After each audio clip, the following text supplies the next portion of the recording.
Bavandimwe, Kristo Yesu akuzwe. Uyu munsi turahimbaza umunsi mukuru w'abatagatifu bose. Umunsi mukuru ukomeye cyane muri Kiliziya.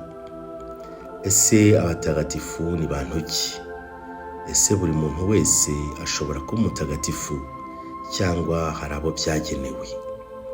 Mu ivanjiri ya none, Nyagasani Yezu Kristo aradufasha kubona igisubizo cy'ibyo bibazo. Abatagatifu ni abahire. Dushobora kuvuga ngo ni abahiriwe. Mu myumvire ya none twatekereza ko abahirwa ari abatunzi byinshi, bafite amafaranga ahagije, abahiriwe n'ubuzima.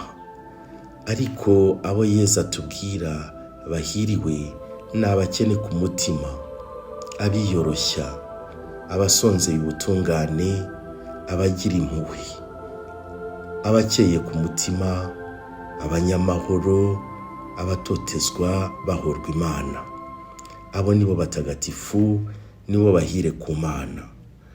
Abatagatifu ni abantu baciye bugufi, bakegera Imana, bikabafasha kubaho, kubana n'abandi no gukora ibintu byose bayobowe na Roho w'Imana.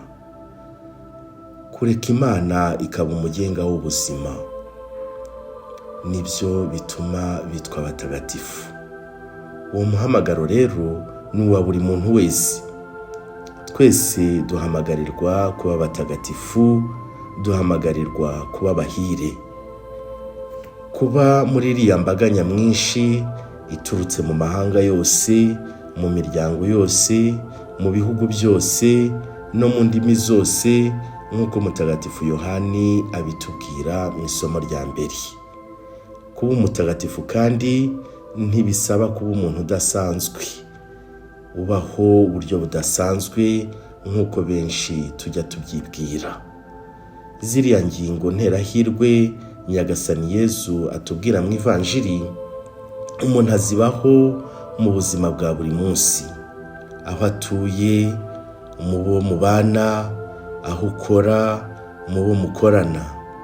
Nk'uko Papa Francisco abitubwira mu ibaruwa ye ya gitumwa yise ibyishimo n'umunezero, mu mirimo yacu ya buri munsi niho twitagatifuriza, mu byo tuvuga, mu byo dukora, mu mibanire yacu n'abandi.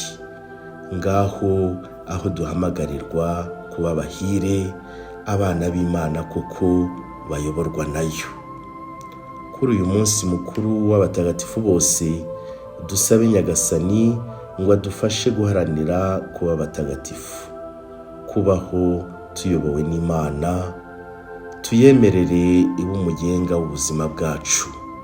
Abatagatifu bose badusabire.